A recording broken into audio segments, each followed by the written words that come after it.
¿Qué tal estáis, franjiverdes? Bienvenidos al análisis de la primera derrota del Elche Club de Fútbol, que finalmente llegó en la jornada 8 en Mendizorroza por 3-1, frente a un Alavés que fue claramente superior, pero que aprovechó a fin de cuentas un error bastante claro de Álvaro Núñez, con unas manos difícilmente entendibles fuera del área,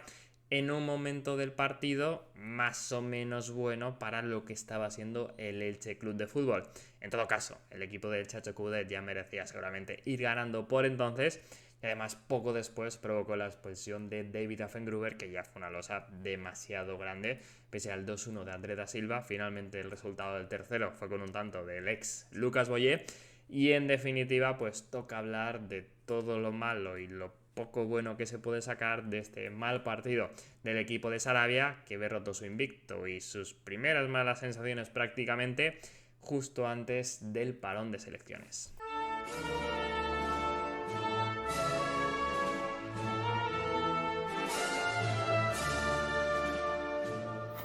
Arrancamos hablando del 11 del que dispuso el Elche Club de Fútbol, con Sarabia por última vez, al menos hasta que lo vuelvan a expulsar, fuera del banquillo, con John López como ejerciendo las funciones de primer entrenador. En este caso, el cuerpo técnico eligió a Iñaki Peña por delante de Matías Dituro, que es uno de los dos fallos en la predicción que podemos decir que tuve. Yo esperaba al argentino, porque ante un equipo presionante como el Deportivo Alavés, creo que, bueno, seguro tiene mejor salida de balón el argentino y que podía sumar más ahí. Es verdad que en ese sentido no estuvo ni mucho menos mal el ex jugador del Barça, bueno, cedido, pero sí que a mí me sorprendió y quizá a mí me hace pensar que pueda ser significativo y que definitivamente sea el portero por el que a estas alturas de temporada más piense Sarabia que le puede dar más. O sea, el más titular por ahora, que seguro que siga habiendo rotaciones, oportunidades y demás, pero a mí es el primer cambio en la portería que me parece de verdad significativo, la verdad. Por delante, la defensa más titular seguro a estas alturas, con la línea 5 en este caso, Vigas izquierda, Fengruber en medio, por derecha Víctor Chust, entre los centrales, y de carrileros Álvaro Núñez y Germán Valera, que no estaba Pedrosa por ahí para hacerle competencia por lesión. En el centro del campo, Aguado por delante de John. Entiendo yo que porque Aguado es mejor con balón y podía sufrir, en este caso el murciano, ante la presión ante un equipo como el Deportivo Alavés y ser importante el ex del Zaragoza en los primeros pases. Esto situado otra vez a Febas en el interior, que lógicamente es otro que tenía que ser tremendamente importante, lo hablamos en la previa, porque sus conducciones podían llegar a ser, como definitivamente siguen varios jugadores fueron, la principal forma de salir y de generar ventajas. En la media punta Diang, porque Martín Neto venía de lesión y seguramente no podía ser titular por un tema físico, luego de hecho entra en el descanso y lo acaban retirando, pero entra seguramente precipitado por la lesión del congoleño en la primera parte. Evidentemente no está Rodri Mendoza y Ali Houari pues están teniendo pocos minutos, y arriba llegaba la oportunidad para Álvaro Rodríguez, que está haciendo una buena temporada y que podía ser importante en el juego aéreo tanto defensivo como ofensivo. A partir de ahí, entre Rafa Mir y Andrés da Silva, yo entiendo que se quedó el murciano porque es el que mejor pareja ha hecho hasta ahora con el uruguayo, sobre todo en las primeras jornadas hasta que se lesionó el ex del Madrid, y que por otra parte, pues en el contragolpe, atacando los espacios, Mir podría ser mejor que Andrés da Silva, que al final es un punta más asociativo,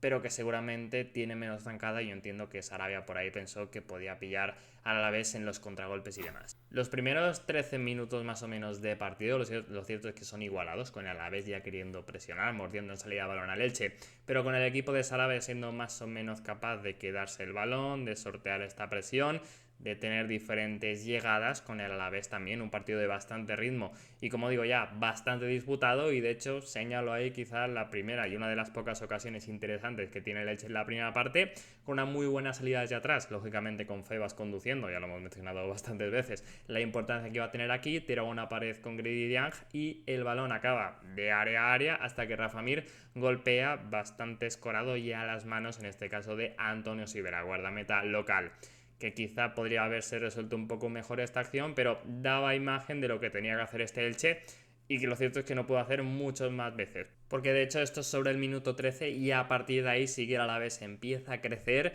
y a embotellar incluso al equipo franjiverde. Esta fase de embotellamiento que he mencionado del Elche empieza sobre el minuto 16 más o menos, con un lanzamiento de fuera del área de Johnny Otto, el lateral central del Alavés, que detiene bien Iñaki Peña, la manda fuera y concede un saque de esquina. Que es verdad que el Elche lo que le pasa aquí es que defiende bien el área, pero que concede demasiados córneres. De hecho, en todo el partido son 14, una barbaridad. Y cuando pasa eso suele ser ante un equipo además que solo había sido capaz de marcar a balón parado, o sea que era más o menos su fuerte, o por lo menos en juego dinámico le venía costando. Lo normal es que en alguna situación de un mal despeje, un rebote raro, puede acabar en gol, puede acabar en ocasión. Y ahí tiene varios el Alavés. Una de las más claras de la primera parte en general es sobre el minuto 20, cuando el extremo derecho del Alavés, que luego se tiene que ir lesionado, Calebe, se acaba llegando el balón un poco a trompicones frente a Germán Malera, pero con el Elche, como digo, prácticamente entero sobre su área y sin ser capaz de salir, le hace de atrás y con una serie de rebotes acaba con un remate bastante franco dentro del área, que saca a Dian de milagro y acaba en córner. Pero es solo un ejemplo de esta serie de llegadas del Alavés, que por una cuestión de acumulación lo normal es que acabará teniendo ocasiones claras. Y ahí el Elche, pues como decía antes, le estaba costando salir desde atrás, no estaba ni mucho menos fino. Creo que usó bastante poco el tema de tener dos delanteros como Álvaro Rodríguez y Rafa Mir, que deberían ser ganadores frente a centrales que no son dominantes en el juego aéreo como John Pacheco y Nahuel Tenaglia. Sobre todo Álvaro Rodríguez, ahí se podía imponer yo creo con relativa facilidad y me faltó bastante envío directo sobre él. Y en general el Elche además le costó muchísimo apretar arriba, estuvo muy descoordinado en la presión, quizás el gran daño, lo que más faltó en este partido en general, y es que el Alavés salía muy fácil desde atrás. Y ahí pues entre los delanteros y el centro del campo estuvo la cosa bastante desajustada. Así que lo dicho, el Alavés es que no dejaba de llegar con poca claridad, haciendo cosas entre comillas simples,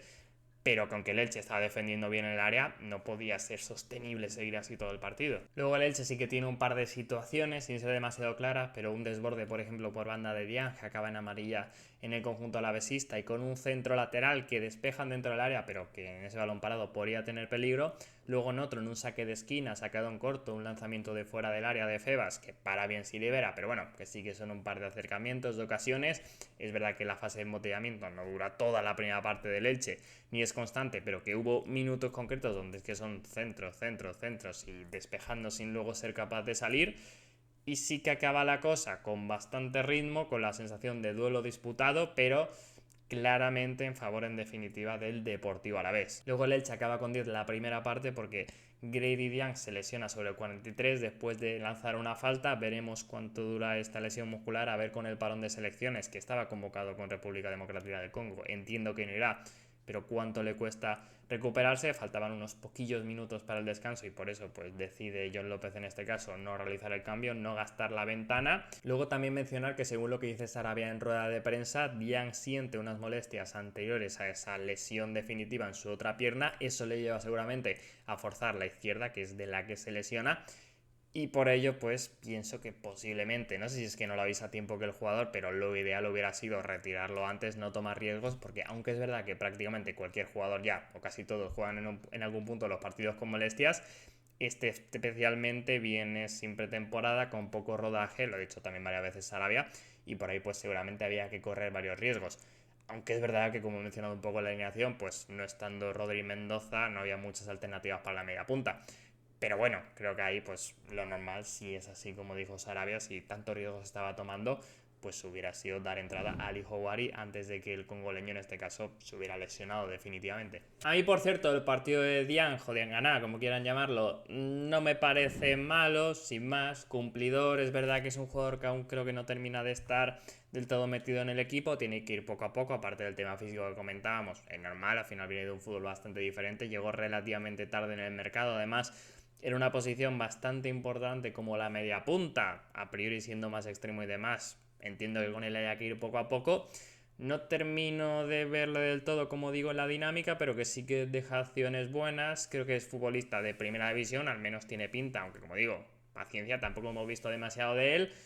Y por eso le voy a poner un 5 sin más. También le suma el hecho de la acción esta defensiva que salva de milagro poniendo el cuerpo para evitar un gol del Alavés.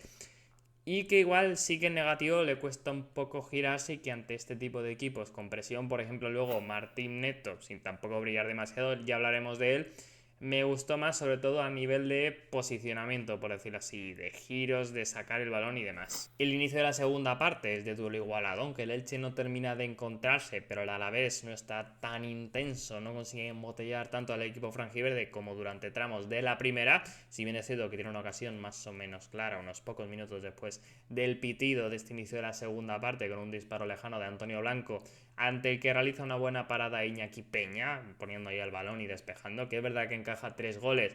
pero no me parece un mal partido de Iñaki Peña, en definitiva. De hecho, con balón, que creo que es donde más superior es Dituro frente a él, me gusta su partido en general. Tiene alguna pequeña duda en salida, pero tampoco lía ninguna demasiado grande, ni creo que sea un gran problema por ahí. Y en cuanto a paradas, sobre todo esa está bastante bien.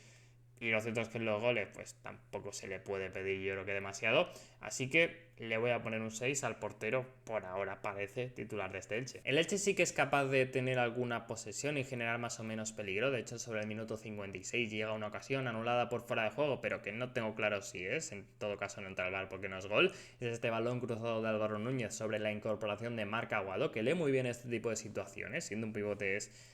muy particular, pero lee que están bastante abiertos los centrales del Alavés, peina el balón dentro del área y acaba en Álvaro Rodríguez, que se queda casi en mano a mano, pero es verdad que se le va el control, está algo escorado y acaba definiendo con Sivera muy encima y bastante centrado. Como digo, es fuera de juego según el árbitro, pero no lo tengo claro. Y si llega a parar ahí bien el balón, el hispano uruguayo, era una ocasión bastante clara. Luego también hay una acción sobre el 68 bastante clara tras un ataque posicional que acaba con el balón abierto en Germán Valera, que pone un centro raso buenísimo para el que no llegan por muy poco ni Álvaro Rodríguez ni Rafa Mir. El balón acaba en córner, pero que lo cierto es que el Elche ahí podría perfectamente haberse adelantado de forma injusta, porque de hecho en la vez seguía llegando y demás. Si bien es cierto que tampoco genera tantas ocasiones clarísimas y era más una cuestión de acumulación de centros y corners y demás, porque la defensa de área del Elche estaba siendo buena, pero pues como comentaba un poco al principio, cuando tientas tanto a tantos centros, tanto estrés y tantas jugadas, pues en el fútbol cualquier cosa puede pasar. Y efectivamente en el 74 pasa. Antes, por cierto, hay que hablar del cambio en el 69 de Sarabia. El primero, en este caso, se mantenía Álvaro Rodríguez en la delantera, que estaba aportando a través del juego aéreo. Podría ser importante, lo estaba haciendo ya, despejando balones. Pero yo confiaba bastante con lo que era en ataque, más que con lo que estaba aportando, en este caso, Rafa Mir, que es el que se retira para dar entrada al portugués André da Silva.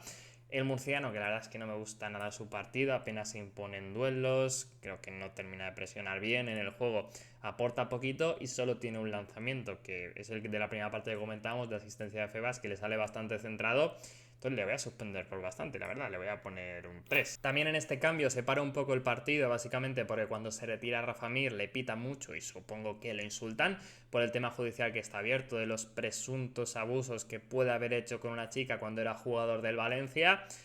Es un tema complicado porque hay que respetar la presunción de inocencia, pero honestamente entiendo que en un campo se le pite por ello, por los indicios que hay de que hay algo raro. Yo también tengo esta dualidad, me mojé de que yo no lo hubiera fichado, yo no hubiera tomado el riesgo de manchar la franja una vez existe la posibilidad de que el jugador haya hecho eso y que defienda tus intereses, más allá de que el rendimiento deportivo esté siendo bueno. Entonces para mí es una losa que va a tener el Elche durante toda la temporada. Veremos en qué se resuelve todo, si sale culpable o no, pero bueno, el riesgo que ha cometido el Elche pues es el mismo. Y yo lo cierto es que entiendo que, como digo, por los indicios que ya hay, se le pite en los diferentes campos, aunque ya la barrera de insultos muy graves, de acusar ya directamente como si fuera un hecho, pues sería otra cosa, pero es verdad que ya sabéis que por desgracia, al menos para mí, la cultura de insulto en el campo de fútbol pues está súper instaurado y seguro que hay muchos que se pasaron. Pero bueno, volviendo al fútbol, bueno, ese córner se resuelve porque el cambio se hace en un córner con un pase atrás de Valera, no se terminan de tener en el saque en corto y básicamente Febas se tiene que hacer una carrera espectacular para salvar un mano a mano. Saque de esquina ahí cuestionable, pero bueno, lo siguiente importante es lo que comentamos antes sobre el minuto 74, un centro de Carlas Aleñá que remata Nahuel Tenaglia con Álvaro Núñez sacando los puños de una forma un tanto, es absolutamente incomprensible para mí, le da aquí el balón y es un penalti clarísimo que tiene ahí a su disposición el Deportivo Alavés en uno de los mejores momentos del Elche que comentábamos en cuanto a diferentes ocasiones generadas, y es verdad que el Alavés seguía llegando, ni mucho menos tenía el control de partido del Elche, pero es verdad que estaba sufriendo menos que en otros momentos y aunque el conjunto local ya había hecho suficiente seguramente para adelantarse, pues ahí estaba la cosa más o menos igualada y cae definitivamente por un error clarísimo de un hombre pues siempre fiable. Es de los primeros errores que ha cometido Álvaro Núñez en esta temporada y 8 jornadas que llevan el Elche. El penalti está fantásticamente tirado por Carlos Vicente, no puede hacer nada Iñaki Peña pese a adivinar el lado, y este error tan grave pues ya va a llevar a que Álvaro Núñez lleve un 3, porque su partido en general es un poco sin más. y encima esto evidentemente condiciona mucho el resultado y es que es para mí inexplicable, vaya, lo que intentáis. Y tras el gol, un cambio un tanto extraño, entra John y sale Marc Aguado. No sé si es porque estaba cansado el ex del Zaragoza y yo lo interpreto como que Sarabia y López piensan vamos a echar el equipo completamente arriba y para las transiciones no va a venir bien defensivamente John, que además tiene cierta llegada y a la vez no presionará tanto y es un poco el pensamiento de refuerzo del centro del campo porque se va a quedar más solo y lógicamente pues abarca más campo el nigeriano defensivamente. Robar el balón nos va a permitir atacar más que lo que iba a hacer un Aguado pues ya más cansado. Una alternativa posible hubiera sido que diera un paso atrás a Alex Bebas hacia el pivote siendo más ofensivo ahí que Aguado y teniendo también capacidad para abarcar campo, aunque es verdad que estuviera algo cansado y lo alejaras de la frontal, que Martín Neto pasara a ser el Febas, el interior de base de la jugada y luego sí dar entrada al hijo Bari más como media punta ofensivo. Sin embargo el canterano franjiverde pues parece estar un poco fuera de dinámica y también supongo que por el tema Neto, que no iba a completar todo el partido, no lo sé, fue una cosa extraña y el caso es que el cambio no salió bien ya de primeras. Porque en el minuto 79 está en ataque posicional el Elche en campo contrario, balón de Víctor Chust para adentro desde la posición de lateral, va a recibir John, pero se aleja de la pelota, no interpreta nada bien la acción y Lucas Boyé le roba la cartera, muerde como muerde el argentino, lo sabe la gente de Elche y ahí ya monta la transición el Alavés, está muy bien Denis Suárez, activa el espacio a Tony Martínez, que se puede plantar medio mano a mano con Affengruber, que entra como bombero, hace la segada de forma que toca ahí el murciano y la acaba barriendo el austriaco en una posición que podía interpretarse como la zona doxo, de que es el último hombre y la forma de la que te sacan tarjeta roja, y efectivamente ahí es expulsado. No me parece una roja súper incuestionable como el penalti, porque es verdad que por ahí puede estar Vigas y que el derribo no es tan directo como si fuera, yo que sé, con la plancha o directamente sobre el pie, parece que es más con el cuerpo y que Tony Martínez quizás se aleja un poco de la portería, pero bueno, a mí sí que me lo parece sin ser ni mucho menos experto arbitral y lógicamente haciendo eso, ni te entra al VAR y sabes que si no ganas la acción, lo normal, o compras papeletas para que te expulsen. Más allá de esa acción, no es un super drama el partido de John, pero es verdad que es totalmente decisiva. Otro error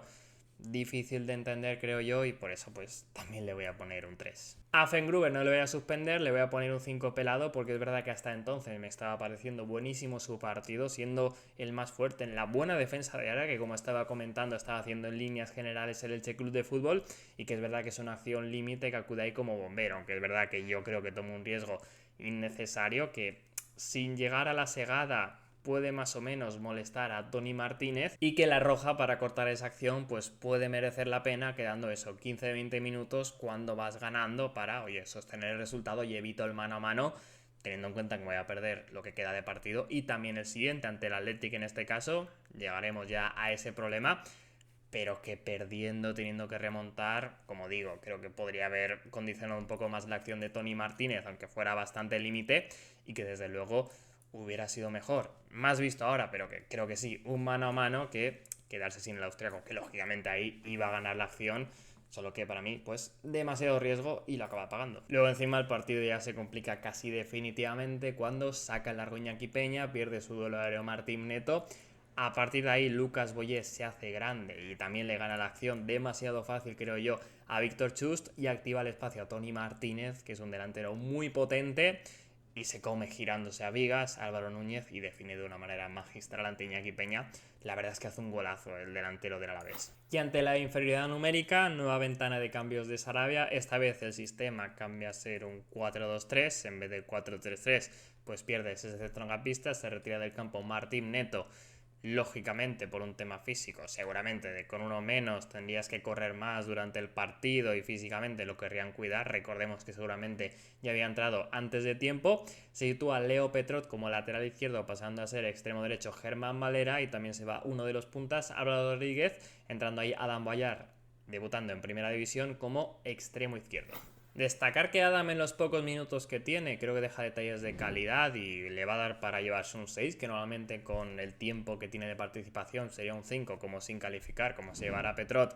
pero consigue más o menos dejar su sello sin tener tampoco ninguna jugada de muchísimo peligro, incluso en alguna decidiendo mal, pero bueno, era el debut y tranquilidad. Y Que Martín Neto creo que mejora el equipo en esa posición de media punta, que yo estoy seguro que si llega a estar al 100% no lesionado estas últimas jornadas hubiera sido titular como sustituto de Rodri Mendoza como tal, que no lo ha solido tener el Elche, pero que es verdad que no sé si por tema físico, porque hay diferentes acciones que no termina de aprovechar, que se mueve bien, recibe solo, conduce, pero tiene diferentes salidas. El Elche Club de Fútbol en las que el portugués puede dejar casi en mano a mano, o por lo menos en situaciones bastante francas de cara a portería rival, pero que no termina de hacer, como que le falta decidir bien o rápido. No sé, el portugués por eso me dejó un puntito frío su participación. Que otro pequeño inciso para la posición que ocupó Adán Boyar de extremo izquierdo, quien está destinado a jugar es Yago Santiago. Habrá que esperar a después del parón de selecciones para verlo debutar en primera división, pero bueno, ya estuvo en convocatoria. Por supuesto, una fantástica noticia, aunque es verdad que pese a llevar tanto tiempo entrenando con el grupo y demás, pues es normal que lo quieran cuidar lo máximo posible, porque después de una lesión así, lo normal es que cueste mucho físicamente, que haya lesiones musculares y demás. Entonces paciencia, pero también ganas y por supuesto muchísima alegría con que el gallego ya por lo menos volviera a una convocatoria, que eso ya en sí mismo es una muy buena noticia del partido, más allá de luego cómo fue. El caso es que el duelo parecía ya abocado al final, sin embargo hay una jugada fantástica para poner el 2-1 inesperado del Elche, en este caso con Germán Valera cayendo a banda izquierda, que ahora hablaremos de su partido. Le tira una pared a Andrés da Silva y el portugués, que estaba voluntarioso pero poco acertado hasta ahí, deja una acción técnica de muchísimo nivel, o sea, hace una pared, un pase picado por arriba al primer toque con el exterior, que es tremendo. Germán Valera, después de todo el partido, 90 minutos desgastándose una barbaridad, haciendo constantes sprints como hacen todos los partidos, hace uno más,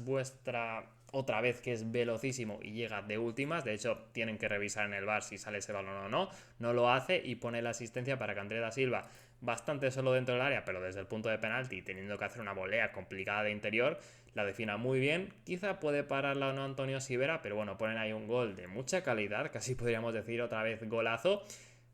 para pues terminar el partido con esas esperanzas de oye, y sí, que el fútbol es muy complicado, es muy raro y quién sabe si al final sí que se mantiene el invicto. Y ya sabéis que no se acaba logrando, pero sí que me sirve esta acción para ya tener claro que el MVP del partido era Germán Valera, con esa gran asistencia a la suma de su partido, de verdad muy laborioso defensivamente, es un muy buen carrilero izquierdo, defensivamente está fantástico, con 7 recuperaciones, 12 de 15 duelos ganados, el que más del partido, trabajando como casi siempre, y además pues en ataque, lo hemos mencionado antes, por un centro muy peligroso, que perfectamente podría haber sido el 0-1, también tiene un par de acciones en las que es incisivo, con ese 3 de 3 en regates y por supuesto pues con ese pase de gol, como decía,